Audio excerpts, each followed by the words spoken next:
जाति पर योगी सरकार के आदेश से मचा बवाल।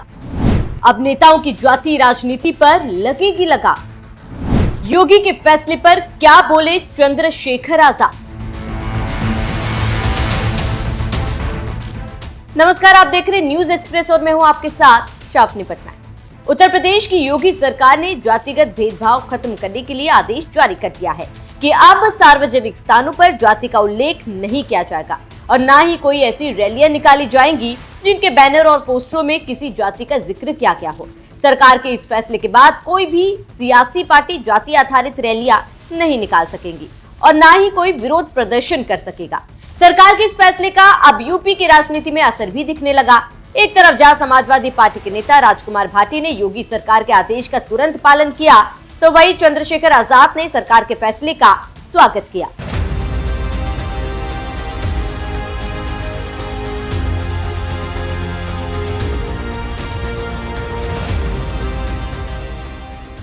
दरअसल इलाहाबाद हाईकोर्ट ने जाति व्यवस्था को लेकर सख्त टिप्पणी करते हुए कहा था कि समाज में जातिगत महिमा मंडन बंद किया जाना चाहिए।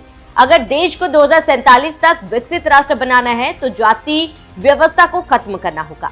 हाईकोर्ट की टिप्पणी के बाद योगी सरकार ने आदेश जारी कर दिया कि अब से पुलिस एफआईआर, अरेस्ट मेमो, सार्वजनिक जगहों और सरकारी दस्तावेजों में किसी की जाति का उल्लेख नहीं किया जाएगा और ना ही जाति आधारित कोई रैली या कार्यक्रम किए जा सकेंगे। सरकार के इस आदेश का यूपी के सांसद चंद्रशेखर आजाद ने भी स्वागत करते हुए कहा कि मान लेते हैं कि यह आदेश स्वागत योग्य है, लेकिन यह अधूरा है।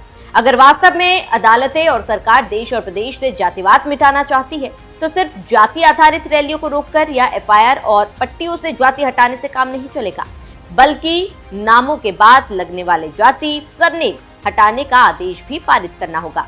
हालांकि आदेश केवल कागजी खानापूर्ति न बने, इसके लिए यह सरकारों की इच्छा शक्ति पर निर्भर करता है, वरना इन आदेशों की आड़ में कमजोर तबके के लोग परेशान होते रहेंगे, जबकि जाति के नाम पर बनी तमाम सेनाओं को तलवार लहराकर गुंडाई करने की खुली छूट भी मिलती रहेगी। एक तरफ जहां सांसद चंद्रशेखर आजाद ने योगी सरकार के आदेश का स्वागत किया, तो वहीं पश्चिमी यूपी में योगी सरकार के आदेश का असर भी देखने को मिला, जब समाजवादी पार्टी के नेता राजकुमार भाटी ने अपने समर्थकों से अपील करते हुए कहा कि जो कोई अपने क्षेत्र में गुज्जर चौपाल की तैयारी कर रहे हैं वे निर्धारित दिन में ही उसे कराएं। बैनर पर गुज्जर चौपाल की जगह पीडीए चौपाल लिख दे। हम नहीं चाहते कि शासन प्रशासन और पुलिस से बेवजह का टकराव हो और हमारे लोग पुलिस कार्रवाई और मुकदमों में फंसे।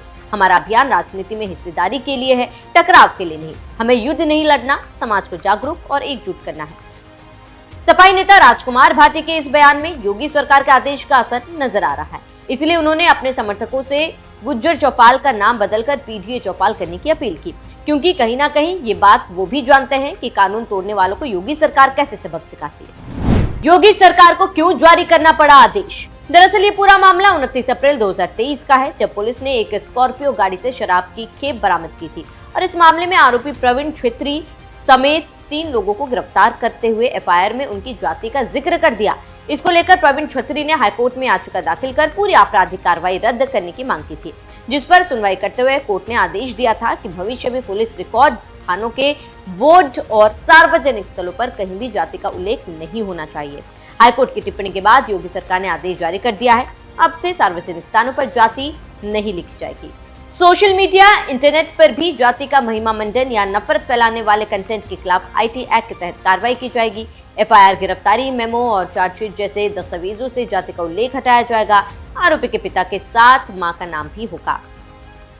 एनसीआरबी के crime criminal tracking network and system से जाति वाला कॉलम खाली छोड़ा जाएगा, बाद में कॉलम ही हटा दिया जाएगा। गाड़ियों पर जाति लिखना, नोटिस बोर्ड, सार्वजनिक स्थानों पर जाति आधारित नारों, महिमा मंडन और आलोचना करने पर भी बैन लगा। SC/ST एक्ट जैसे मामलों में जाति का उल्लेख जरूरी होने के कारण इस आदेश से उसमें छूट रहेगी।